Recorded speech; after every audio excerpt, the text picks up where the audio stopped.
Hi everybody, welcome to Autosave episode 4. Um I got a lot of great feedback with episode 3 and when I talked about what it means to be a friend, and I thought that was great. There was a lot of very heartfelt messages I got in regards to that episode, and I don't intend to do a PSA for every video, but I thought this one is extremely important to me because I want to talk about integrity and morality. And I want to say thank you to everybody who's been giving me such amazing feedback. But with this video in particular, and the ideas of integrity and morality, the reason why I want to talk about it is uh, I want to. It's very important to me having a character of good nature, right? Being a person of good nature, right? And I don't mean being or acting of good nature in front of people that because you want to portray a certain image, but truly being a good person. I always tell people, or I always say to myself, that anytime somebody claims to be something or says they are something, that it's probably or usually not true, right? Because your actions should define you more so than the words that come out of your mouth a lot of the times. And I say this because I, I feel like this is lost, especially in today's society, what it means to be an honest person, a respectful person, what it means to, be inclusive to those around you, and just, like I mentioned earlier, respect how they choose to identify themselves. Do not treat people or show any prejudice or marginalize people based on the color of their skin. You know, words do hold a lot of power and they can affect others, in a very emotional and mental way. When you use negative words or you use what you consider to be a minor slight, but what really weighs heavy on them, when you intimately attack a person, based on surface level things like the color of their skin or their sexuality. A person should be judged based on their choices, and who they are as a person. I said a poison, as a poison, as a person, you know. And I know I mentioned this or I hinted at this a little in my previous video, when I talked about the comic series Dark Reign, and about an epic quote that Captain America said when old man Captain America came out of hiding and brought his Avengers to face Norman's team, and then they wind up having a team up to face the Sentry after the Sentry lost control and became the Void. And I felt like that comment, especially with the larger topic of this video, um, is super important in this instance, And the quote that he says, to quote Captain America, a hero chooses to fight for what is right, even when it's hard, even when it means putting themselves in danger, while a villain chooses to take the easy way out, to exploit the weak, to achieve their goals without regard for the consequences or the lives of others. A hero stands for the people, a villain stands against them. Captain America. And I say that because this holds true in what the major topic of this today's pod is going to be about. I if anybody's been watching, one of the greatest shows to come out of Marvel in a long time was X-Men 97. If you haven't watched X-Men 97, go watch it. It is absolutely amazing. From the first episode to the last, it really hits at the feels. And, the creator and showrunner, Beau DeMayo, um, during the course of the show, he would talk about, like, he would engage with the fans. It was just a wonderful experience, even when it was going on. Let them know, like, hey, you know, you know, this happened, and this is gonna happen, and look out for this, and but not really telling you what's gonna happen next, but like talking about like what went into making those, kind of giving you a behind the scenes kind of feel like, hey, this is how this is made. This was the thought process. And it was just really awesome. And, you know, he did such a great job promoting the show. And then they came out, Marvel and Disney came out with these reports about like how he got let go, and it was because of certain indiscretions that were happening during the course of creating the show. And how the show wasn't all because of him, and they started attacking him. And I just found it like, wow, when I remember reading the articles for the first time myself, I was just like, wow, this is crazy that all this happened. Like, I hope none of this is true. And then, then the show got put into the Emmys. And I think this was at least one of the first comments I've heard Beau really mention about, the attacks and the allegations that were being made towards him. And it was when he spoke about the Emmys. He made a comment. I don't remember what was said on X, but it was just like how he wasn't invited to the Emmys, and I thought that was crazy, because this was the guy who, if you watch the show, you could tell just from watching the show how much he loved comic books, especially the X-Men. Like, the whole show was just like a love letter to the Marvel comic series and the X-Men, and the stories written by Chris Claremont, characters created by Stan Lee. And it was such an amazing show. And you know he made a comment on it, and then, just, I want to say, maybe a week now has passed that he released a video. And I reached out to Beau, and he gracefully responded to me, and thanked me for including him, because I wanted to be respectful towards Beau DeMayo. And because this is a very personal and private, well, Marvel and Disney have not made it so private, but very personal situation that's going on with him, and these allegations are really attacking his character, right? And like, I just want to point out, I don't know if the allegations on either side are true. I'm not in those closed room. I'm not in those conversations. I cannot talk about if any side is true or any side is not. You know, I am not in any of those private conversations. The only thing I can speak on is what I've seen, both from social media posts on both sides, from interviews, and from Beau DeMayo's video. And from watching Beau's video, and I'm not going to show it because I want you guys to go check it out, to go watch his video, and bring awareness to what he's talking about. He talks about some real serious topics that I feel like, conversations need to be had, because a lot of it is, a lot of it was personal attacks towards him, but it's stuff that continues to divide us today. And, you know, in America, that continues to divide us. And, you know, in the video, he gives a real sincere and emotional response to, what's been going on in his life since the allegations have come out, since the conversations around what happened that led to his release from, the Marvel team and the show, and how much thought and love he put into the show. And like, he talks about how he already had about 5 seasons set up worth of material, just honoring, the comic books. And it's crazy because he talks about how, like, some of the ridicule and the prejudice and ostracization he received from the Marvel team, at least the execs, not a lot of the crew that he worked with, um was so heinous. It reminded him of childhood traumas that he had to experience due to the color of his skin and his sexuality.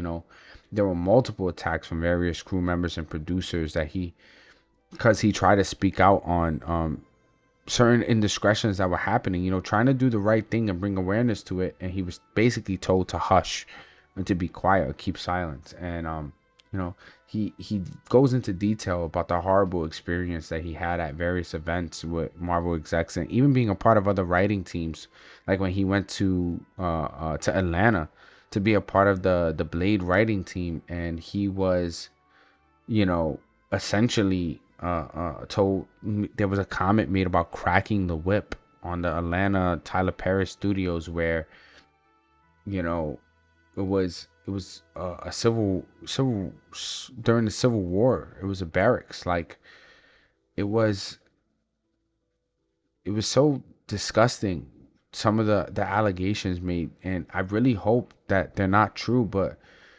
it's been very hard, like, to not believe some of these things, because especially with people like Rob Liefeld, co-creator of Deadpool, coming out and talking about how Marvel just doesn't respect comic book writers and creatives. They don't even get a credit in any of their movies.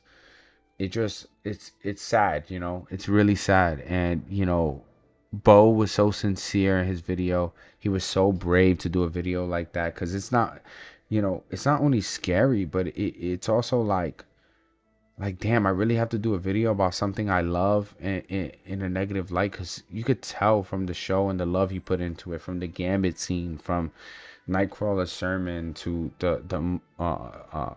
the love triangle between Cyclops, Jean Grey, Wolverine, Madeline Pryor, from the callbacks to the comics. And in many ways, he even helped to advertise the Deadpool Wolverine movie, because the attack on Genosha from the Sentinels, that came from the comic book with Cassandra Nova.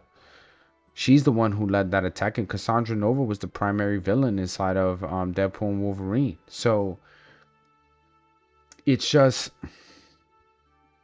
I don't know, like, all these reports about Marvel Disney's treatment, that, like, if it's true what Beau was saying, I'm so sorry, because, like, he looks so hurt, both in the allegations being made, and in having to talk about, because especially with the X-Men, like, think about how the X-Men are ostracized and how they're attacked on it every day. And you could tell he had to pull from real experiences to create the show, and in such a beautiful way, that, man, I just feel so bad for Beau. And if any of this is true from Marvel and Disney side, I really hope they could put their egos to the side and just apologize, and not ostracize the guy or try to blackball him for speaking up about this negativity that he had to deal with, this very just disgusting behavior from certain people. And I hope those people get what they deserve if it's true. um but please go check out his video, watch it. It is a great watch. It is a very heartfelt video, and I hope you guys follow his channel and subscribe and just watch his stuff, because you could really tell that he's a guy who loved the comics. He even fought to honor the comic book stories written by Chris Claremont and Stan Lee, even when he was told not to, even when they tried to attack those authors and creatives. He stood 10 toes down and said, no, this is what the fans want. They want these stories, and there's a reason why X-Men 97 was in the Emmys, and I believe it won the Emmy that it was a part of, because of such amazing creatives and people that support actual comic books like Beau DeMayo. So if you can, he's the real deal. He loves the comic books and he loves the comic book industry, and go check out his channel. And to stay on topic with comic books, I want to talk about this Valentine's Day. Shout out to my wife. She did an amazing job setting everything up.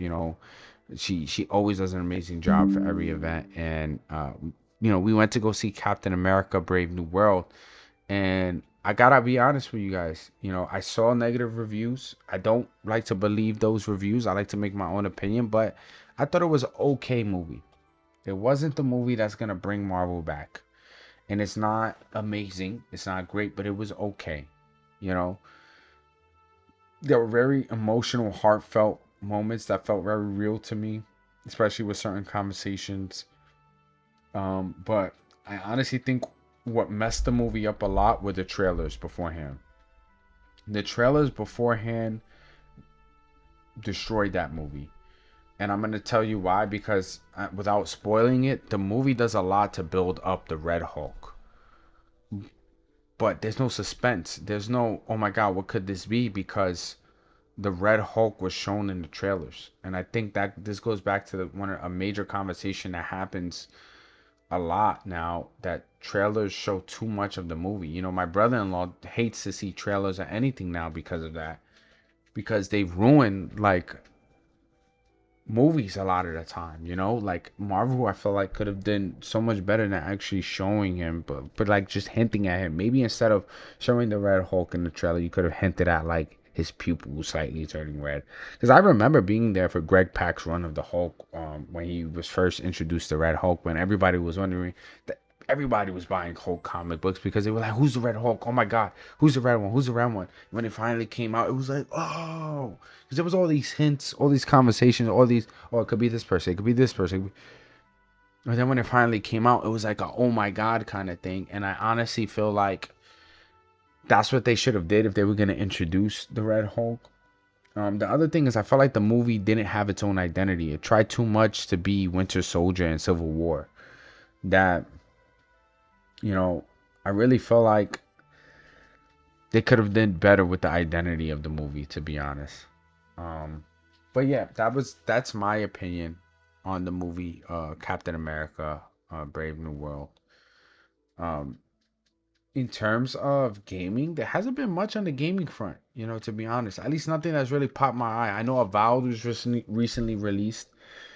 Is a first person adventure game that's like mixes magic and modern day weaponry. That's this really cool concept, but I never played any of the Vows. I think this is a Vow. This is the second one or the third one. Never played them. I've been hearing mixed reactions from it from different gaming outlets. But I think the biggest thing that came out recently in the past week was the PlayStation State of Play, which was it was okay. There was a few good games shown. There was the Lost Souls that I thought looked really cool. Animusha 2 remake, and which I never played. I only ever played the first Animusha, but they're doing a remake of part 2. And the new Animusha that's gonna surround itself with Musashi Miyamoto. If there's any people who know who that is, one of the greatest samurai swordsmen from the Japanese era. He was actually shown in the anime. If you haven't watched it, The Record of Ragnarok on Netflix, really good anime. He's shown in the sidelines, but yeah, it is a very interesting time in gaming because I think this is when there's not much shown, but you know, there's a lot of anticipation happening, like especially with the Switch 2 and its big reveal coming in April. Not reveal, but like deep dive into functionality and things that we've been talking about. Um, but no, the state of play was cool. It was nothing crazy showing. I know like they showed a little bit of Metal Gear Solid 3, and I have two friends named Angel who are huge fans of that. I have a friend who loves Shinobi, who played Shinobi as a kid, who I sent him the trailer, and he loved that. Um, so that's cool that that's coming back. But yeah, I'm super excited for the future of gaming, but there wasn't much going on right now. I think the major topic and the big topic I wanted to really get at was what we talked about earlier about integrity and morality, and you know, Beau's video about the Marvel Disney situation. You know, it really like touched me and like made me made me really feel for the guy. You know, because growing up I was bullied. You know, I had a big head, a really small body, and comic books really helped me get through that tough time in my life. Uh, I was very different even from my own family. I wasn't into a lot of the things that they were into, and you know, comic books and video games acted as a big escape for me, especially from those kind of experiences that I had to go through. And to have to speak about something that you love because the people who are in charge of you know this the industry are acting as hypocrites towards the very stories they write. They pay people to write. It's like it just sucks. So this one was I hope it wasn't a Debbie Downer, but I really wanted to talk about and really bring to light a lot of this stuff because that kind of behavior shouldn't be accepted anywhere that he talked about that he went through. And you know just be a good person. Don't be a douchebag. It's not that hard, you know. Uh, I am going to, based on a recommendation of two of my close friends, um, who watched the pod. You know, one of them said that they really like reaction videos, so I think I might start trying to incorporate that a little bit, and or maybe even do one of those. And the other one really loves horror stuff, and she was like that I should maybe do like a horror spooky segment. Yeah, so I'm probably gonna do that in the next video. Ooh, spooky! As you guys know, I love horror. Big fan of Halloween franchise, Michael Myers. Um, so I'm probably gonna do a little spooky segment in the next one. Too, and but talk about like a real life spooky horror story. Um, but yeah, if you got any suggestions of what I should do on the next video, let me know beforehand. Leave a comment. I do look at the comments. I do read them. But yeah, I'm also gonna have a tidbit of me looking at the state of play at the end, so you guys can see that. But yeah, you know, this one was just a real PSA on integrity and morality and like being a good person. You know, being don't say a message and not actually represent that message. And I think that was the big thing here. Be a reflection of what you speak about. But yeah, all the YouTube stuff, like, share, comment, subscribe, share with your friends and family. I've been getting a lot of great feedback about this, and I really hope that I can continue this and continue going. Editing sucks sometimes. But like I say, if you are gonna come back here and you have been keeping up, you don't need a memory card. You don't need you don't need to worry about making sure that you save 3 times before closing up, because I'm gonna do that for you. We're gonna auto save here on episode 4 and get ready for episode 5 and continue to level up. Um, Anybody who's watching this, I love you guys, and check out for this little snippet at the end of me watching the state of play. Later.